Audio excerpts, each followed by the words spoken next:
Muy buenas, es un verdadero privilegio poderles acompañar nuevamente en otro estudio del Evangelio según Dios se lo reveló a Marcos. Estamos muy contentos de estar hoy.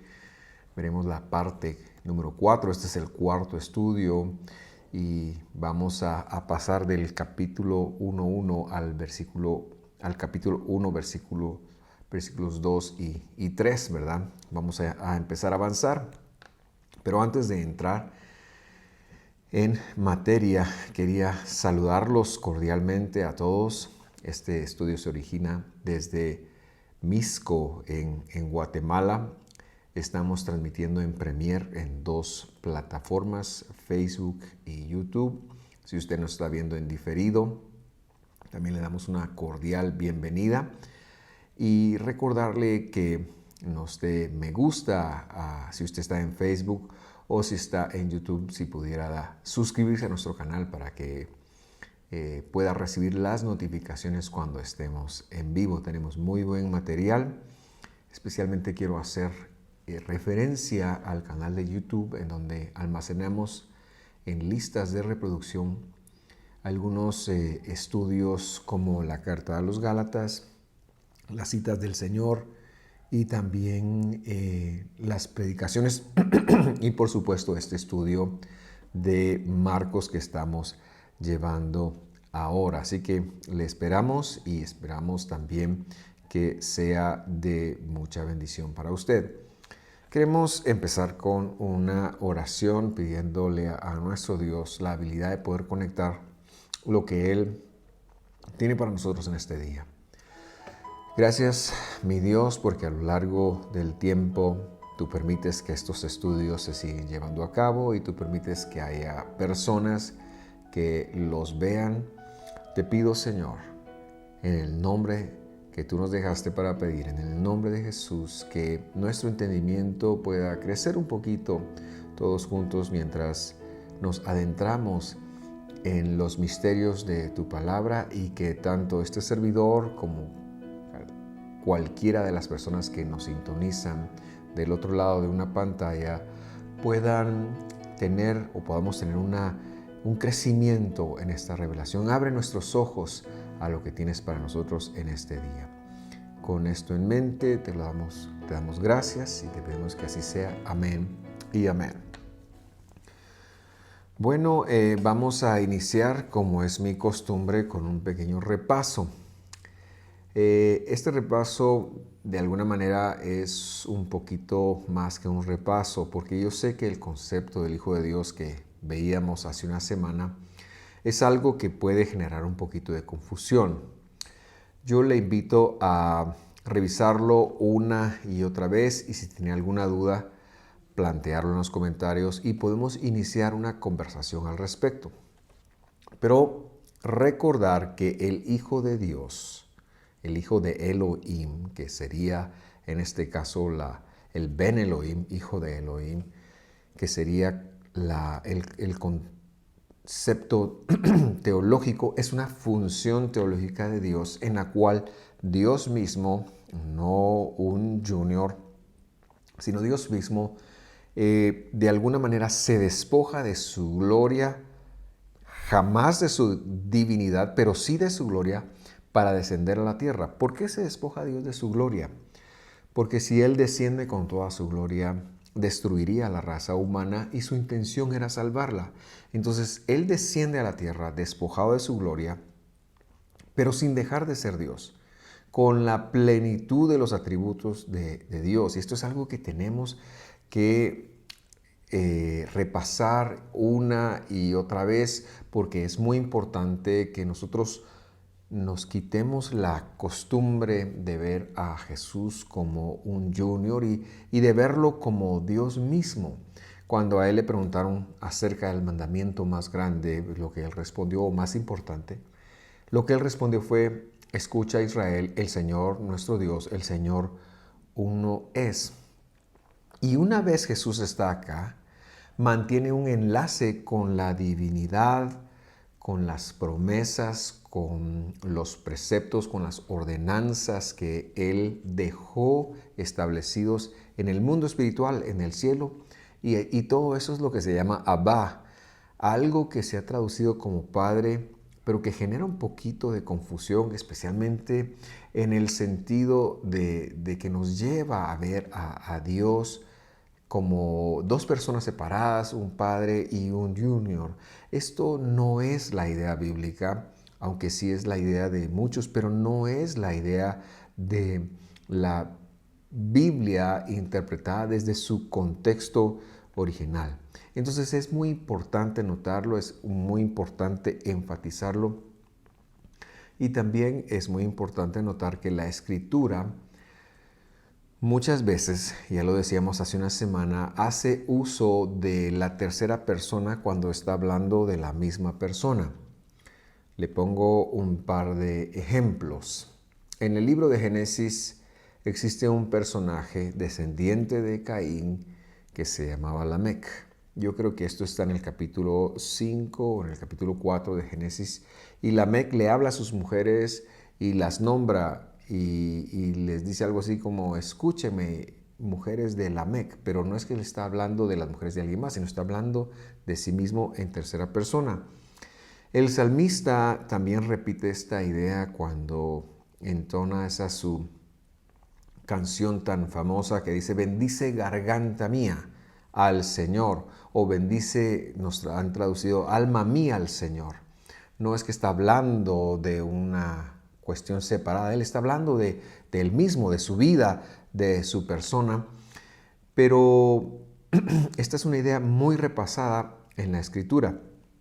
Un versículo que quizás puede agregar un poquito más de luz a esto está en el Salmo 110, versículo 1, el cual leemos de la siguiente forma. La Nueva Biblia de las Américas: dice el Señor a mi Señor. ¿Quién está hablando? ¿Quién es el Señor a mi Señor? Este es un versículo que en Juan Jesús citó y que de alguna manera confundió a las personas que lo escuchaban, a los judeanos que lo escuchaban. Pero sin ánimo de entrar en la profundidad teológica de este versículo, vamos a ver que aquí existe una conversación entre dos señores, pero son la misma persona. Dice el Señor a mi Señor: siéntate a mi diestra hasta que ponga a tus enemigos por estrado de tus pies. Y es Dios hablándole a su función de hijo, ¿verdad? Entonces la función de lo celestial, hablándole a la función de Dios mismo que iba a estar acá y que eventualmente tendría a todos sus enemigos, incluido el enemigo de la muerte, en el estrado de sus pies.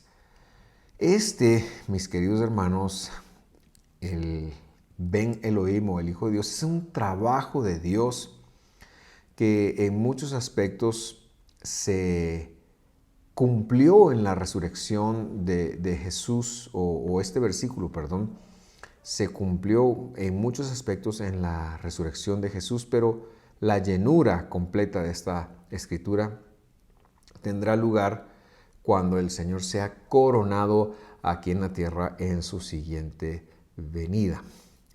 Entonces recordamos que el Hijo de Dios, o Ben Elohim, y yo pienso que es importante que vayamos relacionando los términos, no porque un término esté incorrecto o porque sea lo correcto decirlo en hebreo, sino porque quizás es bueno tener un conocimiento de cómo se diga en hebreo para que nosotros tengamos una llamadita de atención en la mente y podamos entender que se refiere a algo más que probablemente no hemos visto o no tenemos entendido. Entonces voy a ir manejando los sinónimos en los dos idiomas para que podamos más fácilmente hacer conexiones. Entonces recordar que el Ben Elohim, o Hijo de Dios, tiene dos ideas que hemos querido transmitir y que recordamos antes de continuar. Él es, o sea, el Hijo, el que hereda,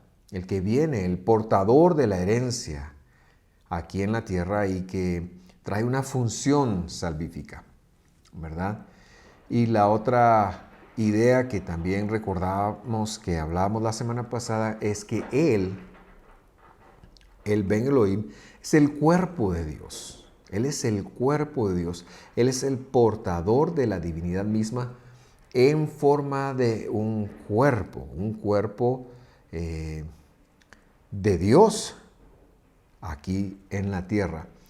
Y con esto en mente, entonces, como habíamos prometido, vamos a leer el versículo 1.1 con todos sus conceptos teológicos ya descritos. Marcos 1.1, leo la Biblia de las Américas, dice dice principio del Evangelio de Jesucristo, Hijo de Dios. Entonces, haciendo un enlace de cada concepto, leemos Reshit, o sea, primicia, lo más importante. Recordará usted el concepto del Omer Reshit. El Omer Reshit es el conteo de 50 días que sucede entre el siguiente Shabbat, el primer Shabbat o sábado que se da cuando se están contando cuando se está celebrando la fiesta de los panes sin levadura, es decir, si la fiesta de los panes sin levadura cayera martes o jueves, el siguiente Shabbat o sábado se empieza un conteo, que es el conteo de la primicia del Omer, que es una referencia al trabajo de Jesús, de ser el primero en la resurrección, del poder de la resurrección en nosotros. Eso quiere decir la palabra Reshit. Es un enlace, entonces, lo que el escritor de Marcos está haciendo es un enlace con la Torá del Señor, con la instrucción del Señor desde el principio. No es un recuento cronológico, porque no empieza con su nacimiento, sino es una llamada de atención para que nosotros sepamos que este evangelio, que en sí mismo es el anuncio del que es bueno, es el reshit de Dios, es el proceso de Dios por medio del cual su promesa principal de venir a salvarnos se lleva a cabo. Luego cita entonces a Yehoshua HaMashiach, Yehoshua, es decir, el nombre inefable. Hemos visto que Yehoshua es el nombre inefable, es la composición de dos partes, el nombre inefable y el verbo salvar. O sea, el tetragrama de las 4 letras asociado al atributo de la noticia salvando. Aprendemos aquí que la justicia aplicada desde la perspectiva de nuestro buen Dios y todas sus promesas es la salvación por gracia, porque Él es el Evangelio. El Evangelio es el anuncio de Él. Él es la buena nueva. Y cuando vino entonces en su función disminuida, de honra disminuida de Dios, se llama Mashiach, o Cristo, o Mesías. Y esto en sí mismo representa una designación, un encargo divino para traer salvación. Entonces, la promesa, Reshit, el Evangelio, el anuncio del nombre del atributo de Dios que salva, Yehoshua, Jesús, es decir, el Mesías, el Cristo, el Mashiach, lo que está haciendo, y por eso es que llevamos 3 estudios tratando de explicarlo, es que en este versículo está toda la teología de quién es Jesús y tiene mucha carga. Por eso nos hemos ido tomando el tiempo para irlo viendo, ¿verdad? Y luego dice el Hijo de Dios. Y bueno, este concepto lo hemos visto, no es un junior, no es alguien menor, es Dios mismo en su majestad, despojándose de su gloria. Inconcebible para nosotros, Dios disminuido, estableciendo su gobierno, sus leyes, sus promesas, prescribiendo que todo lo que vendría a ser por nosotros. Y con esto damos por concluido el versículo 1. Y ahora vamos a entrar a los versículos 2 y 3. En estos vamos a poner nuestra atención el día de hoy. la próxima semana, lo anuncio desde ya, haremos una pausa para estudiar la cita de Shavuot o de las semanas o de Pentecostés, y le invitamos a conectarse, le invitamos a estudiar con nosotros. Esta es una cita importantísima para nosotros. Creo que es la que más se conoce dentro del cristianismo. Es importantísima, Pentecostés, ¿verdad? Eso de hoy en 8. Y de hoy en 15 retomamos el estudio entonces y vamos a empezar a estudiar un poquito acerca de Juan. Y aquí está la introducción de Juan y vamos a leer Marcos, versículo 1 y 2. Juan el Bautista, eso es a quien me refiero. Entonces Marcos 1, 2 en la Nueva Traducción Viviente lee de la siguiente manera. Como está escrito en el profeta Isaías: He aquí, yo envío mi mensajero delante de ti, el cual preparará tu camino. Voz del que clama en el desierto, preparen el camino del Señor, hagan derechas sus sendas. Lo primero que quiero decir acá es que el escritor cita la Escritura. ¿Por qué el escritor cita la Escritura? Porque jamás la intención de los escritores del Nuevo Testamento fue anular en medida alguna el Antiguo Testamento, sino tomarlo de base para interpretar. Y esta interpretación que el Evangelio le da a las Escrituras en muchas cosas era una corrección a cómo las corrientes de Israel del primer siglo, se fueran fariseos, saduceos, esenios, lo veían. Y por eso más o menos se ve como una pelea, pero de todas maneras aprendemos que hay que leerlo dentro de este modo de pensamiento. Y por eso es que él está citando el Antiguo Testamento. Entonces, para una base para este estudio va a ser que cada vez que haya una cita vamos a irnos al hebreo, pues esta era la intención del escritor, que hacernos conectarlo de esa manera. Y entonces vamos a buscar esa cita dónde está y la vamos a explicar en hebreo, porque es un poquito más fácil y arroja muchísima más luz que quedarnos estrictamente en el Nuevo Testamento. Ahora, entonces, si somos honestos, y que en este estudio intentamos serlo, lo primero que vamos a notar es que no existe un versículo textual en Isaías que lea lo que acabamos de decir. O sea, no hay un versículo que diga, como he aquí yo envío mi mensajero delante de ti, el cual preparará tu camino. Esto ni siquiera está en Isaías. Voz del que clama en el desierto, preparen el camino del Señor, hagan derechas sus sendas. ¿Qué está pasando? Si el único lugar donde estuviera escrito esto fuera Marcos, podríamos entrar un poquito en duda de qué es lo que está pasando. Representaría un poco de reto porque hay una explicación.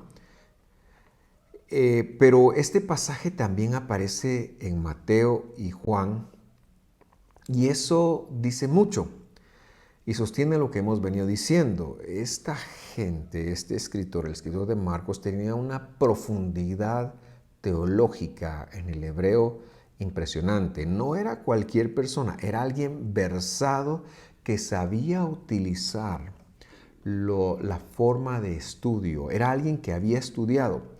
El estudio de la Biblia se daba en 4 niveles: un nivel literal, un nivel de alegorías, un nivel de profundidades y un nivel de asociaciones. No en ese orden, ¿verdad? Hay toda una forma de verlo a partir de la palabra pardes, que quiere decir paraíso. Entonces ellos tenían una forma de estudio. Entonces lo que el escritor de Marcos está haciendo al explicar el ministerio de Juan, Yohanan, se dice Juan en hebreo, es que él está tomando una de estas formas para interpretar que se llama drash. Y el drash es una construcción de un verso del Antiguo Testamento, de varios versos, aunque se mencione solo una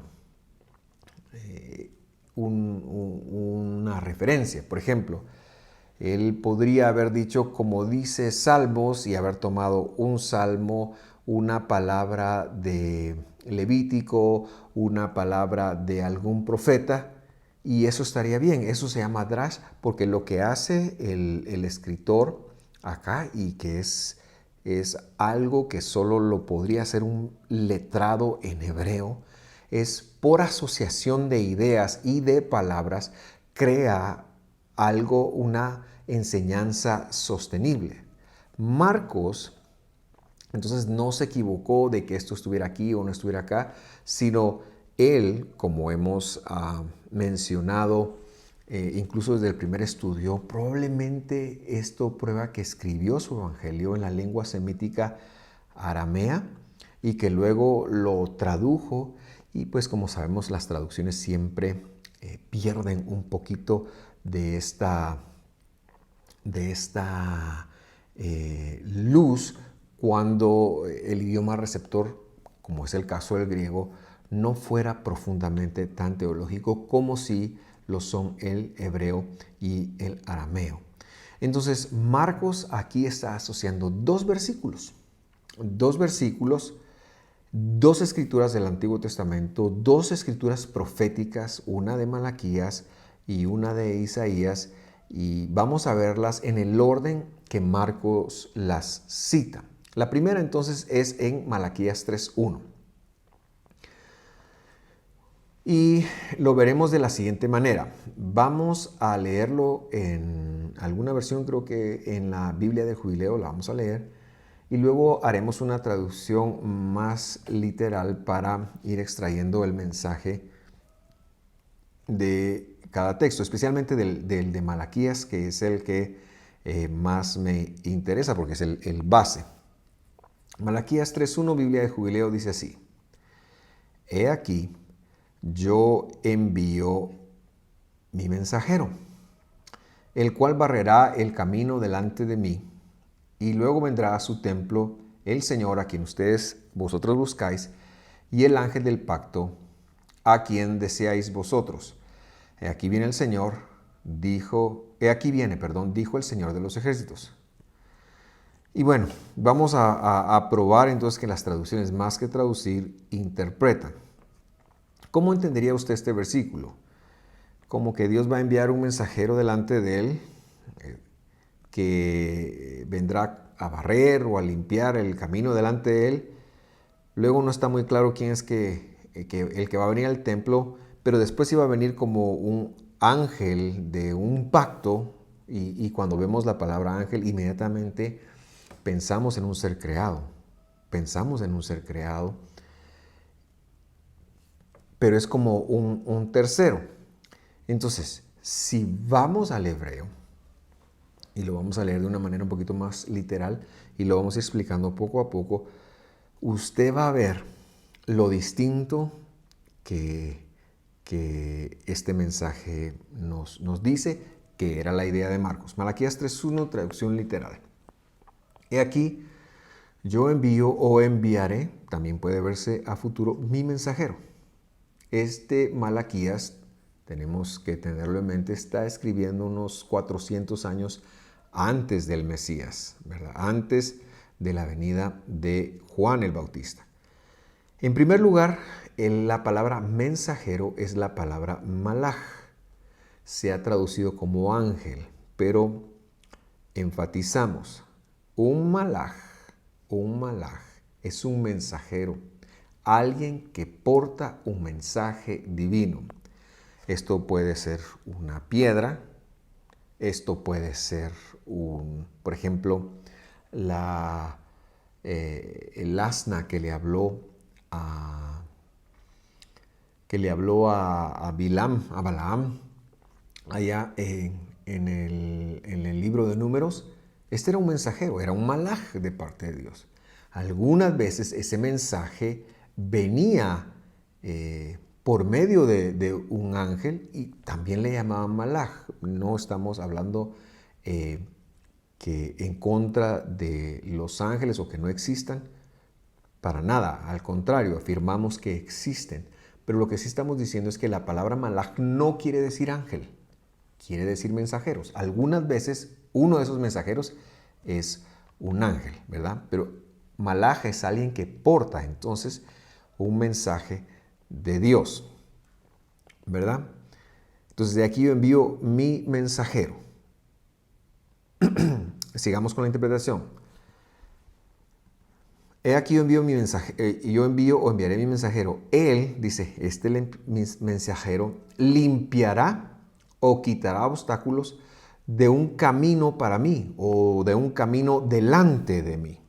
Y aquí entonces ya queda claro que este mensajero es Juan y Marcos lo pasará a citar y pasará a referirse a él como este malaj, como este mensajero que vendría y limpiaría o quitaría obstáculos, prepararía una senda. O sea que cuando apareciera este malaj, eso quería decir que el reino de Dios, el tiempo mesiánico, había llegado a Israel. Esta es una seña. Entonces, las personas que esperaban la redención tendrían que haber abierto sus ojos a que en el momento en que apareciera este mensajero, quiere decir que detrás de él vendría Dios mismo a salvarlo. Y por eso Jesús hace esa conexión cuando baja a las aguas del bautismo, pero no me quiero adelantar porque esto también es muy hermoso y lo veremos más adelante. Lo que sí quiero señalar es que el hecho de la aparición de este mensajero o malaj significaba el inicio de la era mesiánica, que Mashiach había venido, que Cristo había venido. Luego le agregamos la siguiente parte de la oración, pero yo la leo desde el principio nuevamente para que sea más fácil para usted. He aquí yo envío o enviaré a mi mensajero, él limpiará o quitará obstáculos de un camino para mí. De repente, dice, vendrá a su palacio. La palabra Eijal se ha usado cuando se refiere al templo como el palacio de Dios, pero más que templo, la palabra nos habla de un palacio porque viene de un verbo que quiere decir tener la habilidad para hacer cosas. Algo así como aquí yo mando, este es el espacio donde yo mando, donde yo gobierno, y más que nada se está refiriendo a la incursión de alguien que viene a un lugar a gobernar, que viene como a cambiar o que tiene el poder o la habilidad de cambiar la forma de vida como tal, es decir, específicamente la muerte en vida. Y ahora sí, ya con esto en mente, entonces quiero leer completamente todo el versículo traducido casi literal. Dice así: he aquí, yo envío o enviaré mi mensajero. Él limpiará o quitará obstáculos de un camino para mí. Está hablando de él. De repente vendrá a su palacio. ¿Quién vendrá a su palacio? ¿Quién vendrá a su espacio a tener la habilidad para gobernar y para cambiar las cosas acá? La respuesta está en el versículo. El Señor, el Adón. Aquí tiene artículo definido. El Señor. No viene un Señor, no viene cualquiera, viene el Señor. La palabra Señor denota un dueño, denota alguien que es el jefe, el amo, podemos decirlo. O sea, por eso le puse entre paréntesis aquí una referencia a Dios. De repente vendrá a su palacio el Señor, no el mensajero, el Señor. sin que nos lo esperemos mucho. Cuando veamos que ya vino el mensajero y de repente, en ese tiempo del mensajero, va a venir el Señor que ustedes buscan. O sea, le está hablando a los del pueblo que esperaban la redención. Y si nos fijamos, cuando Jesús nace, muchos no lo lograron ver, pero hubo dos personas, dos ancianos que estaban en el templo cuando Jesús es presentado, y me refiero a Simeón y a Ana, me parece, que separadamente lo entendieron. O sea, no eran los muchos, eran los pocos, pero a esos pocos Dios estaba dispuesto a revelarse. Que ustedes buscan, y el mensajero del pacto que ustedes desean. He aquí viene, dice el Señor de los ejércitos.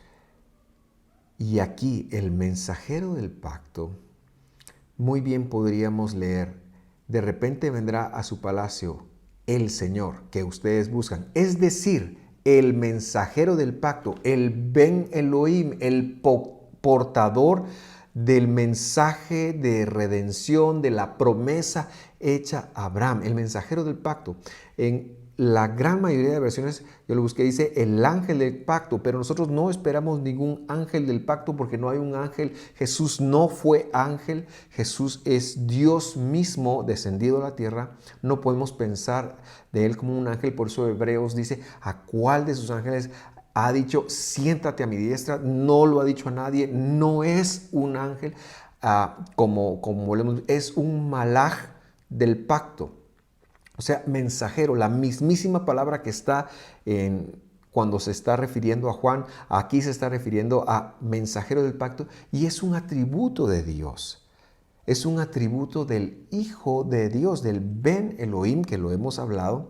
Él es el portador del pacto. Él es el que trae el mensaje del pacto, de lo que en la eternidad, la divinidad, Dios Todopoderoso decidió que iba a ser. El mensaje del testamento, ¿verdad? Si usted ha estudiado con nosotros desde Gálatas, recordará que una mejor traducción para pacto es testamento, porque es algo que Dios estaba entregando. Y aquí viene el mensajero con el testamento. El testamento, que es a quienes decíamos, que es una referencia a Dios. Esto es maravilloso porque de alguna manera denota la función de Jesús, de Dios mismo aquí en la tierra. Y yo sigo impresionado en cuanto a cómo la Escritura es tan perfecta. Vamos ahora a Isaías, casi con la misma mecánica. Este es un versículo un poquito más corto. Voy a tardar un poquito menos en él, ¿verdad? Y dice Isaías 43, Isaías 43. Quiero que lo lea conmigo, lo leemos siempre en la Biblia del Jubileo, y dice así la Biblia del Jubileo. Voz que clama en el desierto, barred el camino al Señor, enderezad calzada en la soledad a nuestro Dios. Literalmente dice, voz de uno que llama, pero que está diciendo vengan, que tiene una orden, no es cualquier llamada, es una llamada de autoridad en el desierto. Y luego dice, limpien o quiten los obstáculos. Esta palabra es el mismo versículo que cuando habla Malaquías 3.1 de mi mensajero, el que limpiará, cuando se refiere a Juan. Aquí lo está enfatizando, limpien o quiten el obstáculo. ¿Quién lo iba a hacer? Esa voz del camino del Señor, de Adonai. Allanen o enderezcan en el desierto, enderezcan sería en el desierto calzada para nuestro Dios. Y lo que está diciendo aquí es que esa voz de Juan, que está llamando, ordenando desde el desierto, y recordará usted que él tenía un llamado en el desierto y era el llamado al arrepentimiento. Y enfatizamos Y corroboramos entonces acá que cuando apareciera esta voz, estaba a punto, de aparecer el Mesías. Era una señal para todos. Y por eso mucha gente salió a ver a Juan. Y por eso incluso algunos fariseos salieron a ver a Juan porque sabían que el Mesías aparecería pronto. ¿Por qué Marcos citó estos dos versículos? Bueno, puedo pensar en dos cosas o tres cosas. Quizás primero porque era la señal para que las personas entendieran que el tiempo mesiánico empezaba allí. Pero también Marcos lo cita porque quería dar validez a Juan como alguien que se había prometido y por eso va a empezar a hablar de su ministerio ahora. Pero una tercera razón, y quizás la más importante, es porque quiere demostrar, como lo leímos en Malaquías y como está reforzado en Isaías, cuando dice, barran el camino al Señor o limpien, quiten los obstáculos del camino de Adonai y allanen en el desierto calzada para nuestro Dios. Cuando dice eso, probablemente él quería, sin el probable, él quiere demostrar que no es un ángel, que no es un super Dios, porque esto es muy importante que lo tengamos en mente. En el siglo I habían algunas teorías muy torcidas. Una de estas trataba que ver con que había algunos ángeles que eran una especie de ser creado, pero que Dios les había imputado su divinidad. Esto es un error. Y había especialmente el nombre de un ángel que se conocía como Metatron o Metatrón, no sé cómo se pronuncie. Y este ángel supuestamente había recibido la divinidad de Dios y podía venir y salvar. Marcos está diciendo, señores, no es un ángel. Nosotros rechazamos ese concepto. Incluso en algunos que practican el esoterismo judío, de alguna manera, hacen uso de este nombre como para pensar en favores divinos. Pero nosotros señalamos que lo que Marcos está diciendo aquí es, señores, no fue un ángel, es Dios mismo. Dios mismo el que vino, el que estuvo. Como dijo Isaías, o Malaquías, es el mensajero del pacto. Y como Isaías lo vuelve a recalcar cuando termina diciendo, calzada para nuestro Dios. Es nuestro Dios, es Dios mismo el que ha venido. Y ahora que se identifica a Juan, quiere decir entonces que no sé inmediatamente, pero que repentinamente, como dice el versículo en Malaquías, que sin que nadie se lo espere, pero ya va a estar esa voz, pero sin que nadie se lo espere, detrás viene Dios mismo, el Mesías, el Salvador, bendito sea su nombre, Jesús, su majestad, el Mesías. A Él toda la gloria por los siglos de los siglos. Vamos a terminarlo acá, vamos a dejarlo acá. Yo quisiera que hiciéramos una oración para terminar este momento tan precioso de gratitud a nuestro Dios. Mi buen Dios, yo quiero agradecerte porque toda tu sabiduría, tu insondable sabiduría, con la cual tú pensaste, con la cual anunciaste que ibas a venir, que ibas a tomar la forma de un hombre y que ibas a dar tu vida, pero que ibas a resucitar. Estamos aquí porque queremos aprender, porque queremos entender, porque queremos exaltar tu nombre. Rendimos nuestro corazón y toda la gloria, y toda la honra. Bendito seas tú, Rey del universo. Gracias por venir. Yo hago esta oración más con gratitud que con cualquier otro sentir en mi corazón. Y te pido, Señor, que aceptes nuestra gratitud como una ofrenda, porque en verdad estamos contentos y agradecidos de que tú hayas venido. Bendito seas tu Padre. Amén y amén.